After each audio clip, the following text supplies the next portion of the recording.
Mitch, one more team to run down here in the Three Rivers Athletic Conference, Sherrard Tigers. This is an interesting team. Brandon Johnston is leading the Tigers, I believe, now in his third season. 1-8 a year ago. But I think this is a program that, we said we really like when they hired Coach Johnston. Thought it was a good hire. I think you're going to start to see some of that play out on the field now. I think this program is really building a lot of confidence, a lot of momentum, and they have a lot of pieces, and I think they're ready to take that next step. This is an exciting program. Yeah, looking at the guys that they have come back, you got a lot of first team, second team, honorable mention, all conference players coming back. So, they got hit with the injury bug last year, right?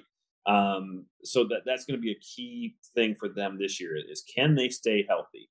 They'll be leaning on the experience of a big senior class that's hungry to turn things around after a 1-8 year. You've got guys that,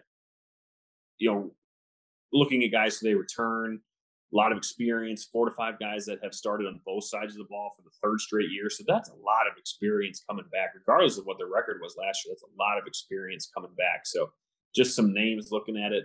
Sophomore, Carter Brown, he was first team all conference last year, second team defensive back. Senior Riley Colbreeze was second team all conference on the offensive line. Kyler Schmidt, second team all conference receiver. Grady Steele, this is on defensive side. Grady Steele was a second team all conference D lineman. And Holland Anderson was now mentioned all conference quarterback. So they've got the pieces that they can make some noise this year. They will not be 1-8. I can tell you that right now. With the experience that they have, even from that senior class to underclassmen that played last year, this is going to be a good group and maybe one of the biggest turnarounds that we see of any team that we cover.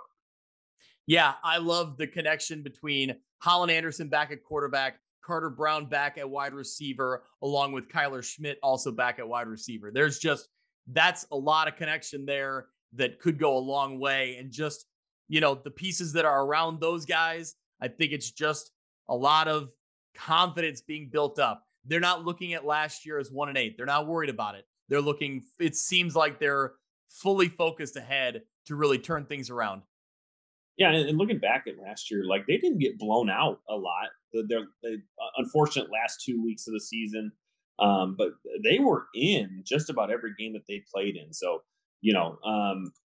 again, a team that took their lumps last year, I think can really, really make some noise this year. They opened up at home against Kewanee. They got an out-of-conference game against, is it Warrensburg Latham? Is that who that is? Warrensburg Latham. Yeah, I think I don't know if they played them last year, but I think that's a winnable game. Yeah, I think so too. I do not believe they played them last year. So okay, no Princeton on the schedule, right? Always a plus.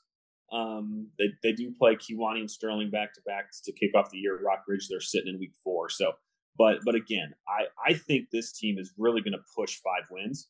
I think that they could go from 1-8 to a playoff team if they stay healthy. Everything that they have coming back, I absolutely believe that this team can get to 5 wins.